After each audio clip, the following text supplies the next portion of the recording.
I'd like you to imagine you traveled all the way to the United States from halfway across the world and stayed up for an entire night to play a really long game in front of a huge live audience with little to no sleep, all to raise money for a good cause.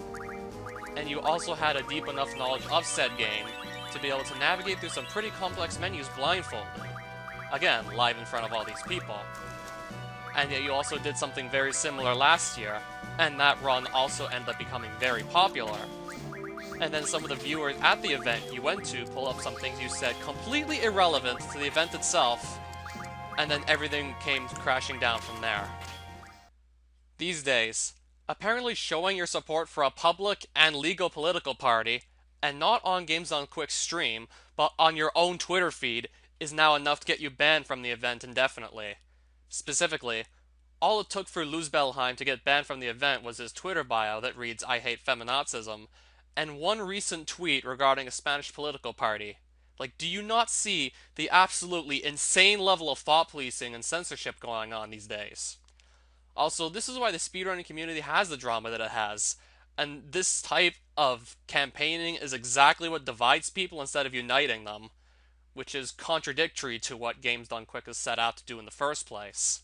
To clarify, Spain currently has 5 major political parties that operate there, in which Vox is the most right-wing.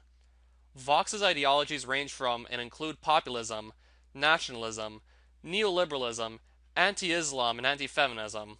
And Luz's tweet praising Vox simply reads, "The economic policy of Vox is way above the rest, by a lot." Keyword, economic. Such a tweet doesn't mention or prove any other forms of sympathy towards this right-wing party. But for the outraged mob that dominate the culture around GDQ today, such a statement alone is thought crime. By the way, let's look again at Vox, which is a major, legal, and well-established party. Vox. Ideology. Right-wing populism, ultranationalism, national conservatism, neoliberalism, neoconservatism, anti-Islam, anti-feminism, centralism. Despite Luzbelheim only expressing support for the economic policy, the outraged mob has attempted to classify him as all of these. And then this is when it really got out of hand. Luzbelheim's Twitter bio didn't change since last year, yet he didn't get banned for saying "I hate feminazism" on his Twitter bio last year. But likely why Luzbelheim couldn't dodge the axe this year was because various news sites got a hold of the controversy and hacks started publishing hit pieces like this. Games Done Quick let proud anti-feminist speedrunners stream to over 100,000 viewers. "I hate feminazism," reads the speedrunner's Twitter bio. Games Done Quick is without a doubt the biggest speedrunning event out there for video games. Viewership on Twitch has peaked at nearly 220,000 concurrent live viewers, and 2019's awesome Games Done Quick event raised $2.39 million for cancer research throughout the Prevent Cancer Foundation. This year, a self-described anti-feminist speedrunner was allowed to stream on the channel to over 100,000 viewers. GDQ has also gained a sort of notoriety for banning certain streamers from running games at the event. Some bans are fully warranted, such as Trihex's ban for his use of a homophobic slur while streaming. And just so you know, this was a slur that he used as a joke amongst his friends on one of his own streams, and it had nothing to do with Games Done Quick itself, so the ban was not fully warranted. Just so you know, this is the kind of article we're getting into here. However, other instances of discipline seem to be more based on GDQ's volatile discretion. In 2015, runner Big John was banned for a period of time from GDQ events for a small act he took at that year's Summer Games Done Quick event. At the end of his Super Mario Bros. The Lost Levels run, Big John held up a copy of a game he had been trying to get into the event. Games Done Quick apparently saw this as an attempt by him to circumvent the submission process, but an official reason for his ban was never given publicly. Last Tuesday night, AGDQ began streaming a speedrun of Final Fantasy VIII. The game would be handled in a relay-style fashion, with Luzbelheim and 2 of his friends, Toju and Mutsuki, as the estimated time for the run clocked in at just under 9 hours. Before the run even started, night owls checking out this late-night stream noticed some issues with one of the game's runners, the Spanish national Luzbelheim. People online were quick to point out that Luzbelheim had a history of anti-feminist posts and vocally supporting Vox, Spain's extreme right-wing party that self-describes as anti-feminist. I trust my followers to be smart enough not to watch a 9-hour Final Fantasy VIII speedrun, but in case you aren't, please consider that one of the runners for this AGDQ FF8 relay is a member of Spain's far-right Vox party, and has this frankly embarrassing Twitter bio. You know, I already wasn't gonna watch an 8-hour Final Fantasy speedrun, but if shitheads like this are running it, then I'm definitely not. Way to go, also accusing Toju and Mutsuki for also sharing these political views that Luzbelheim shares. Way to go. Let's throw them under the bus too. Don't watch the Final Fantasy VIII speedrun. It's by a literal European bad guy from World War II whose fucking Twitter bio says he hates feminism. A deep dive into Luzbelheim's Twitter is not necessary to uncover their bigoted views. In their bio, Luzbelheim showcases their hatred for feminazis. Below are anti-feminist memes that Luzbelheim recently retweeted and a tweet where they praise Vox's economic policy. Let me repeat, economic policy and nothing else about Vox.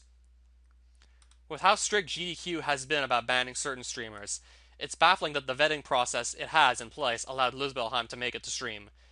GDQ did not immediately respond to the Daily Dot's request for comment regarding Luzbelheim's inclusion in the event.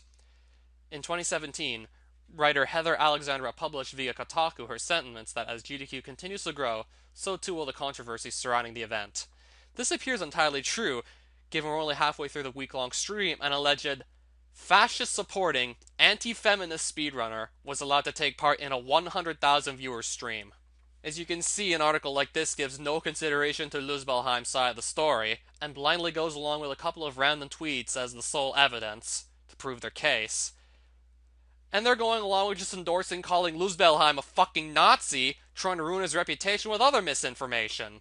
These are people who would literally do anything for clicks these days, including defamation of someone who didn't even do anything wrong, and just further enforcing groupthink. And it shouldn't come off as too much of a surprise that this hit piece was written by an intern. They're currently on their internship with the Daily Dot, the person who wrote this. Oh, and there was another article on the recent controversy surrounding Luz. A far-right ultra-nationalist just got a spot on GDQ. Luzbelheim, a runner who has expressed discriminatory statements, was given a spotlight during a Final Fantasy run. Awesome Games Done Quick. The annual speedrunning marathon that takes place at the beginning of each year is coming under criticism after granting airtime to Luzbelheim, a runner who has expressed transphobic, nationalist, as if being a nationalist is like suddenly the worst thing ever, and otherwise discriminatory statements online. Just so you know, this is the same news media that rips off other videos for some of their content, and doesn't even try to get some of their facts right while doing so. Luzbelheim, along with Toju and Mutsuki, ran through Final Fantasy VIII over the course of just over 9 hours. One runner would hand the controller off the next in line relay style following the completion of their third of the game. This isn't the first time the trio has contributed to GDQ. Last year, they completed a similarly lengthy run of Final Fantasy IX that clocked in at nearly 9.5 hours. In one widely shared Twitter thread, user Steb McDreb draws attention both to Luzbelheim's Twitter bio and a tweet he made in support of Vox, a Spanish political party. Luzbelheim's bio states both his hate for feminazism as well as a strawman characterization of those who include their preferred pronouns in their Twitter bios. Vox, meanwhile, is a far-right, nationalist political party that aims to repeal a law meant to protect women from abuse and regularly discriminates against Muslims, among other nationalist stances. Viewers of the Final Fantasy VIII run are also reporting that Luzbelheim expressed a desire for the US to rip and tear through Iran. This is actually a statement associated with another runner who ran a game at AGDQ 2020, specifically one of the Doom games, and this was not Luzbelheim that said this. Yeah, it's pretty clear that fact-checking doesn't matter for people over at TheGamer, just capitalizing on drama for clicks and just telling the audience like what they want to hear most. In the past, GDQ has banned runners from his events for sexist, transphobic, and anti-Semitic language. This year, GDQ is including runners' preferred pronouns next to their names during the duration of the run for the first time at one of their flagship events. Some posts online have been quick to defend Luzbelheim, citing his kind in-person demeanor, while others have expressed that Luzbelheim's presence has kept them from watching the live stream, or donating through Games Done Quick's fundraising link, instead donating directly to the Prevent Cancer Foundation. Luzbelheim was in no way forcing you out of donating and watching the stream. In fact, you yourself are the only person who can do that. In fact, Luzbelheim isn't even getting any of the donations. The donations are just gonna go to the cause that GDQ is raising money for, as Luzbelheim and his friends were running Final Fantasy VIII out of good faith. While GDQ has unarguably been making efforts towards acceptance and inclusion of those in the speedrunning community who come from a diverse set of backgrounds, many have expressed that Luzbelheim's inclusion in this year's event is contrary to that effort. Meanwhile, I argue that excluding Luzbelheim for stuff on his own Twitter page is contrary to that effort of including as many people as possible. Those who decry feminazism oftentimes use the distinction between that and feminism to deflect accusations of anti-feminist behavior.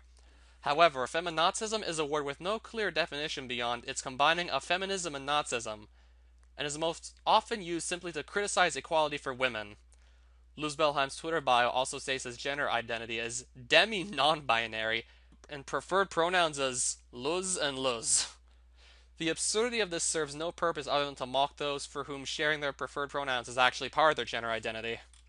And while Luzbelheim only praised the economic policy of Spain's Vox party, which TheGamer at least admits this correct fact, he did so without mentioning one way or another of their nationalist ideology, which for many defines the party and overshadows any of their other platforms. So what you're trying to say is that what Luzbelheim had to say about the economic policy of Vox is just irrelevant because of everything else that Vox is associated with. So what you're trying to say is that if enough people believe something is true, even if it's not necessarily true, then it just has to be true anyways. This is just logic driven by emotion. It does not ask any further questions, and it literally just makes accusations and just goes full throttle in them. I frequently hear that traditional journalism is dying out, and judging based on the garbage like this we're seeing right now, that doesn't even bother to get all the facts right, it's just no surprise to see people turning their heads to other places to get their news. Games Done Quick has a ton of rules in place, but if you do read all of them, you'll see that Luzbelheim never broke any of these rules during any point in his 9-hour Final Fantasy VIII stream with his two friends. But this section of the rules right here just holds really relevant, at least when it comes to my analysis of this whole controversy. Regarding unacceptable behavior while on stream, any speech or behavior that would fall under a violation of harassment policy outlined in the rules not permitted on stream. Avoid topics that are polarizing or controversial in nature. Avoid demonstrations of these topics via speaking, written material, clothing, etc. Examples include but are not limited to religious demonstrations or proselytizing, political demonstrations, campaign messages, or agendas. Political agendas. Why do I feel like I need to put extra emphasis on the political agenda part of Games Done Quick's official rules? These rules and guidelines were created to protect people, to protect the community from controversies like this. Except what's happening right now is that all of these political campaigns are being started off stream, so Games Done Quick can technically not do anything about it. It's now more evident than ever that Games Done Quick is at the mercy of political extremists who by definition will be breaking these rules with what they do. Just further proving why these rules are necessary to even have in the first place. I said this about a year ago, but I'll say it again. The outrage mob that's taking over Games Done Quick preaches tolerance and inclusion, yet they practice anything but these. Despite them accusing Luzbelheim of being authoritarian, they are the real authoritarians here, not Luzbelheim. We can see the pattern again. Let's not forget what recently happened to another runner, Visuals, who by the way was another popular runner regarding Games Done Quick.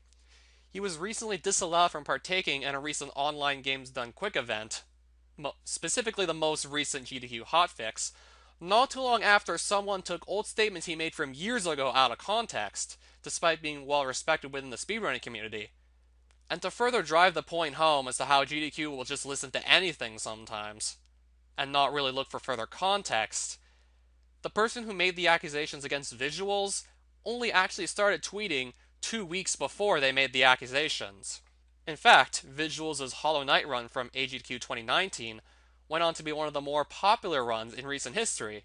For example, Hollow Knight, Visuals, 1 million views, Final Fantasy IX, Luzbelheim, Toju, and Mutsuki, 721,000 views.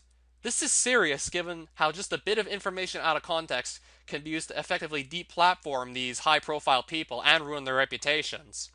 And if you attend GDQ, you might not be safe either. And if I voice my support for the People's Party of Canada, am I actually safe going to one of these events? Will I have to risk anything I ever said being completely ignored and construed into something hateful and dangerous to the event? Will I have to worry about being demonized? Will I have to be worrying about being branded a Nazi? So in Luzbelheim's defense, he should be allowed to speak whatever he wishes to, so long as he doesn't actually pose a serious threat to anyone else or endanger anyone else's right to speak. Plus, there was only mention of liking Vox's economic policy, nothing else praising the right-wing party. Games on Quick is still being forced under political pressure. Something just feels like that GDQ didn't have full control over whether or not Luzbelheim should get the axe. And this is what frustrates me the most. This is supposed to be a charity that brings everyone together through passion and one common goal: to either beat cancer or provide humanitarian aid. And now it's just being turned into a political weapon being used to essentially indoctrinate the speedrunning community. And in Vox's defense, I can assure you that it couldn't be a true fascist party, considering it's grown enough to be one of 5 major political parties within Spain, given how universally despised fascism is in today's society and how public opinion would surely keep real fascism in check. That plus Vox is currently the 3rd most elected party in Spain. To try and further drive the point home as to just how messed up the whole circumstances surrounding Luzbelheim's ban are, I'd like to actually share with you Vox's economic stance, which is neoliberal. By definition, neoliberalism encourages a free market with little to no government intervention on how it works, granting lower taxes and economic freedom to the people, which also in turn reduces dependence on and control from the state. A system like this frequently goes hand in hand with capitalism and has lifted millions out of poverty. Such a system also prevents the government from restricting any individual startups, which do include fundraisers like GDQ to donate money to good causes. It's because of a capitalist system Mike Yuyama was even allowed to start GDQ in the first place. Try setting up a GDQ equivalent under a hard communist regime. You probably won't get far. So, Luzbelheim supports free market capitalism, but he's being demonized as a fascist anyways. Let me say it again. I love GDQ. I just hate what's happening to it. Not everyone at GDQ has lost it, but some people over there are the fucking worst.